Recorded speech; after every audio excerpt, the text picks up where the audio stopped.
Ok, entonces nos ubicamos en la siguiente situación. Se tiene un experimento aleatorio que es lanzar de manera independiente 3 monedas justas. Ya sea, esto lo vamos a ver, pero es equivalente a lanzar una misma moneda 3 veces, ¿no? Entonces vamos a denotar al evento A como cae águila en este volado y B cae sol. Entonces el espacio de estados, el espacio muestral, pues consiste de elegir una cara de cada uno de estos conjuntos. Ok, entonces ya vimos cómo formar en Python este espacio de estados. Simplemente hacemos el producto de esta lista, que consiste de A y S, 3 veces. ¿Ok? Importando siempre la función producto de iterTools. Ok, entonces aquí están todas las posibilidades. Si queremos calcular la longitud omega, pues bueno, vemos que es 8. ¿Ok? Entonces, de aquí podemos considerar algunos eventos. Por ejemplo, el evento en donde la cara de las 3 monedas es águila, ¿no? En este caso, por ejemplo, si denotamos a I como el resultado del iésimo lanzamiento, ¿no? O si lanzamos las 3 monedas al mismo tiempo, pues sería etiquetar cada una de las monedas y este evento sería equivalente, por ejemplo, ahí a el resultado de la iésima moneda, ¿no? Ok, entonces el punto es que este evento, ¿no? Donde las caras de las 3 monedas es águila, se puede escribir de esta manera. Es decir, que caiga águila en el primer lanzamiento y que caiga águila en el segundo lanzamiento y que caiga águila en el tercer lanzamiento. El punto es que estos eventos, a él lo estamos escribiendo como una intersección de eventos y estos eventos los podemos representar en Python. Entonces, por ejemplo, A1 pues serían los resultados, ¿no? Que se obtienen de este conjunto si si la cara de la primera moneda es águila. Entonces digamos que nos estamos restringiendo a estos primeros 4 elementos de omega, ¿no? Entonces vamos a ver cuántos elementos tenemos. Efectivamente tenemos estos 4, ¿no?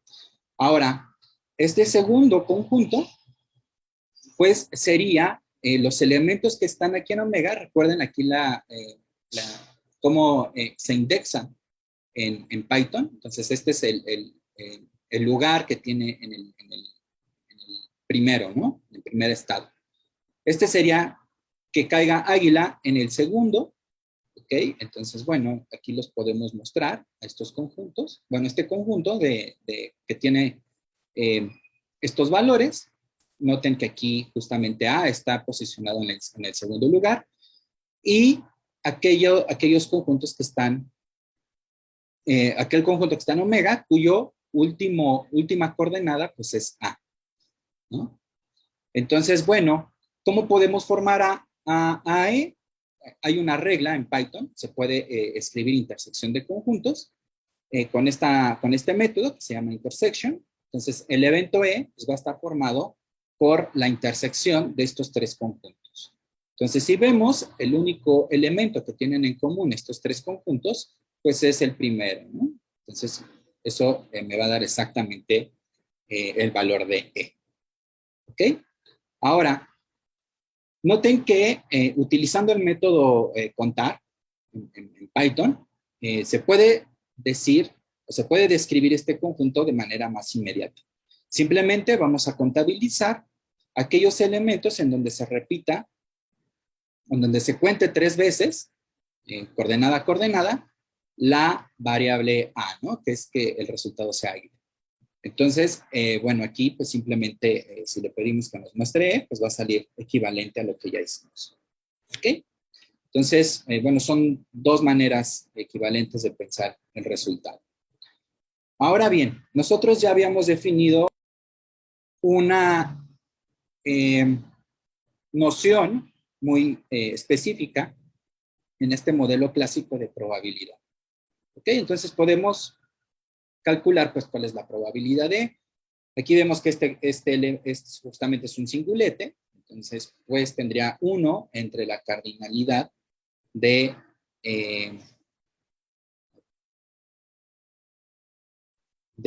omega, que en este caso pues es 1 entre 8. ¿Ok?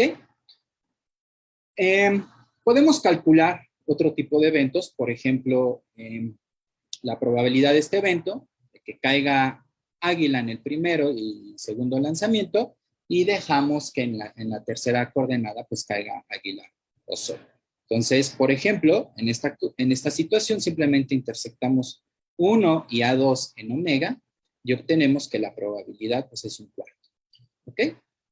Bueno, ¿qué pasa cuando elegimos un cierto evento y este tiene cierta probabilidad positiva de ocurrir?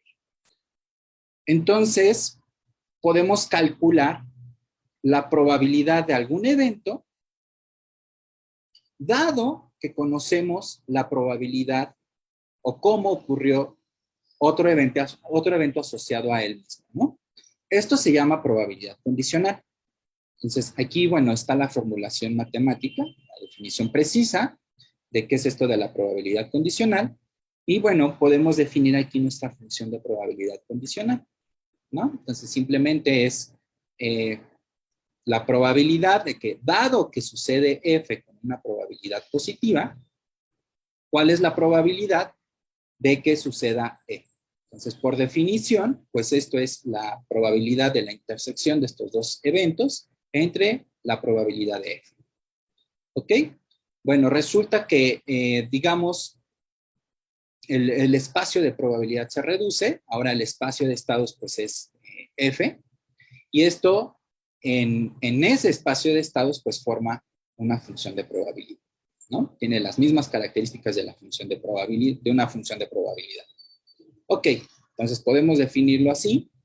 Y, por ejemplo, si ahora nos fijamos fíjense, en el mismo evento anterior, ¿no? ¿Cuál es la probabilidad de que caiga águila en los 3 lanzamientos? Bueno, ¿qué pasa si está sujeto a que ocurrió ya águila en el primer lanzamiento? ¿Ok? Entonces vimos que la probabilidad de E era 1/8, aquí se reduce el espacio de estados y por lo tanto la probabilidad condicional pues sería 1/4, ¿no? Que es mayor a la probabilidad de E. Es decir, entre mayor información se conozca,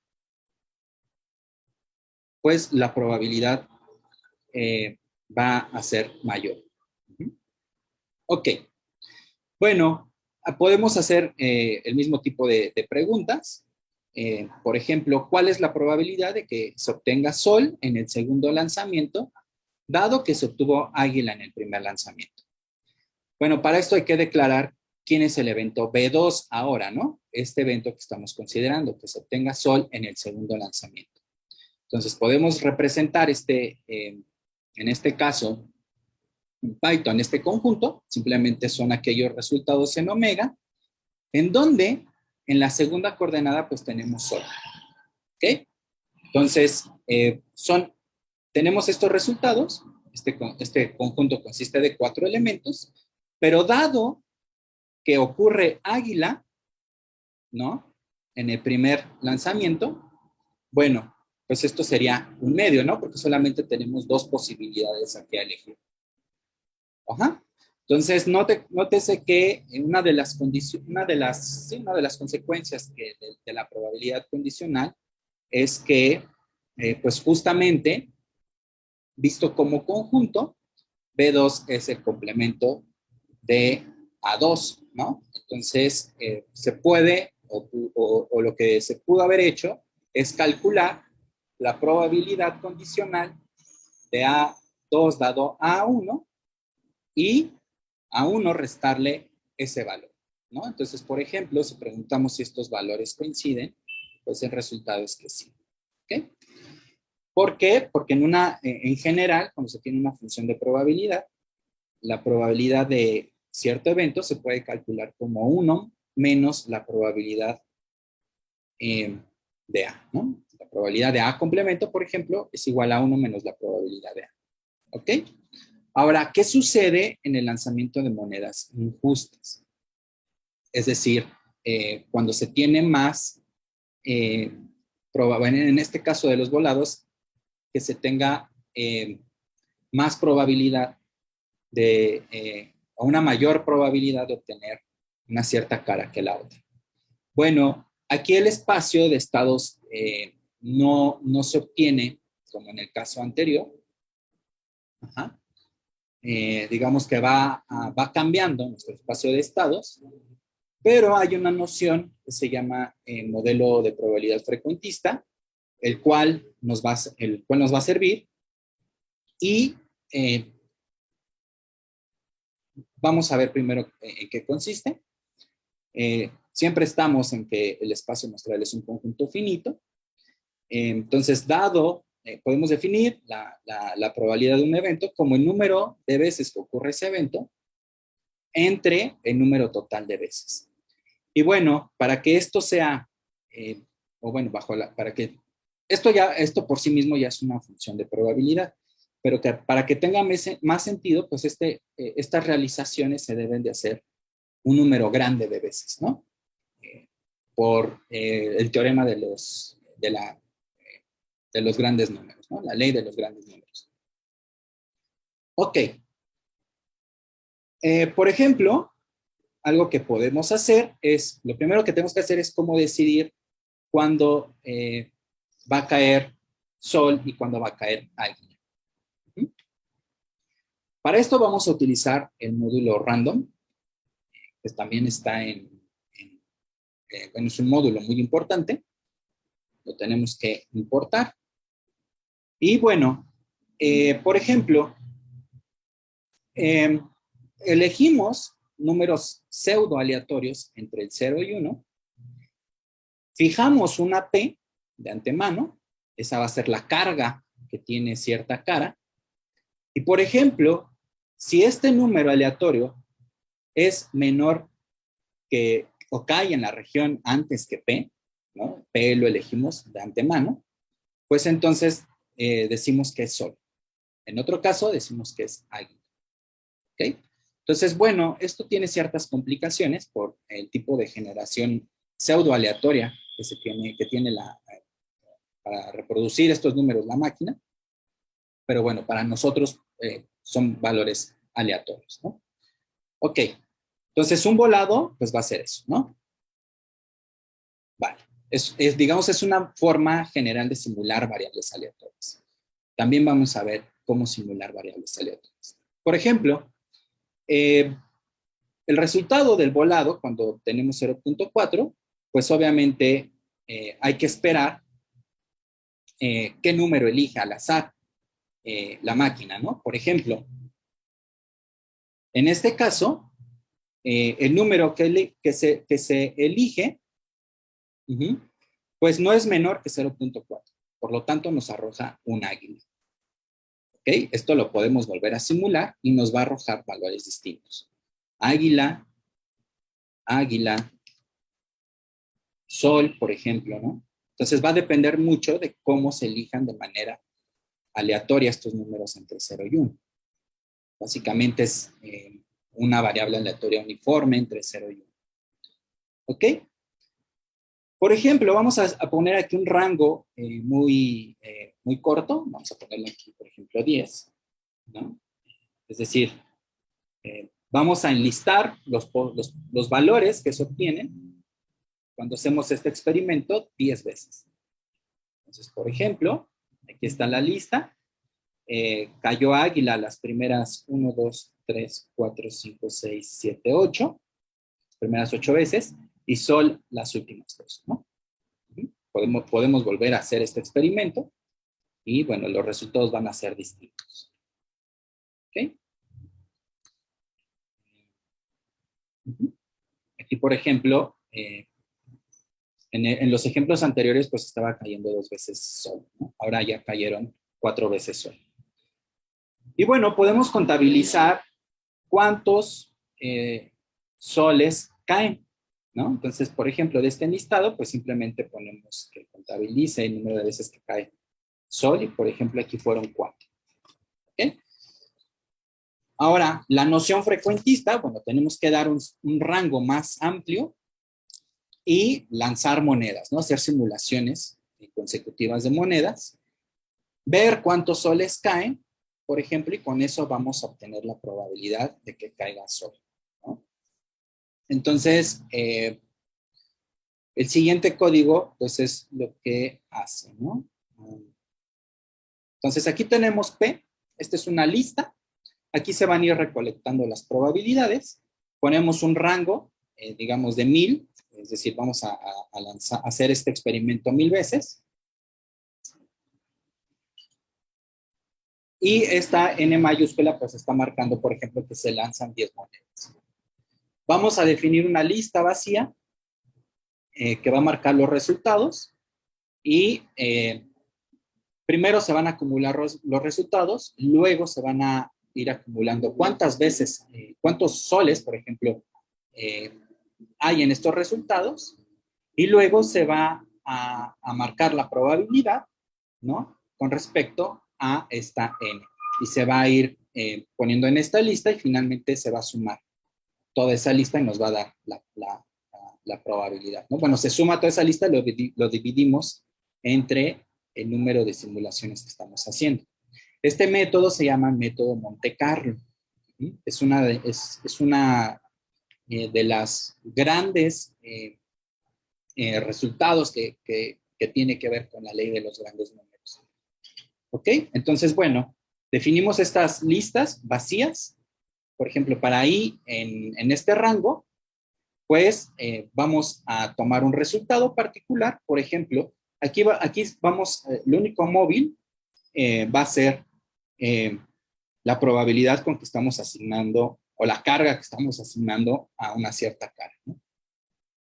Entonces, por ejemplo, si empezamos con 0.8, entonces estos resultados, como lo vimos acá arriba, se van a ir, los vamos a ir tomando aquí en esta lista, con este append. A cada resultado lo vamos a ir poniendo en esta lista. Vamos a contar el número de soles, ¿no? Con esta, básicamente lo que hicimos arriba. Y finalmente, vamos a calcular la probabilidad, es decir, el número de ocurrencias de los soles entre n, y para cada uno de estos experimentos vamos a poner la probabilidad en esta lista. Finalmente sumamos todos los elementos que están en esta lista y dividimos entre este número que aparentemente es muy grande, ¿no? Y que nos imprima, pues, la probabilidad, ¿no? Entonces, esto se llama método Monte Carlo. Y, por ejemplo, si hacemos la simulación, pues tenemos que la probabilidad, por ejemplo, aquí si tomamos 0.8, primero lo que decide la máquina es si va a ser, si es sol o águila. Ajá, estamos contabilizando el número de soles. Y bueno, la probabilidad en este caso es 0.8, ¿no? Que es cercano a este valor que damos de antemano. Esto no es coincidencia. Es, aquí, por ejemplo, nos dio exacto. Por ejemplo, si aquí cambiamos a 0.3, pues se acerca, ¿no? Este resultado aproximado es 0.3. Esto no es para nada una coincidencia. Podemos ponerle, por ejemplo, 0.63. Es un resultado fundamental que comenzó Bernoulli y que ahora ya tiene la forma de la ley de los grandes números, ¿no? Por eso es que esto coincide con este parámetro. Básicamente lo que estamos haciendo son resultados o estamos haciendo ensayos Bernoulli independientes con este parámetro. Y bueno, la ley de los grandes números nos dice que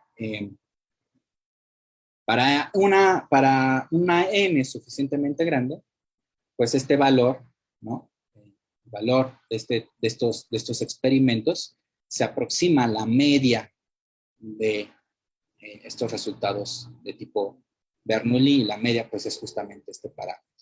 ¿Sí? Entonces no es coincidencia esto, es por el teorema de Bernoulli o en su versión generalizada por la ley de los grandes números. Ok.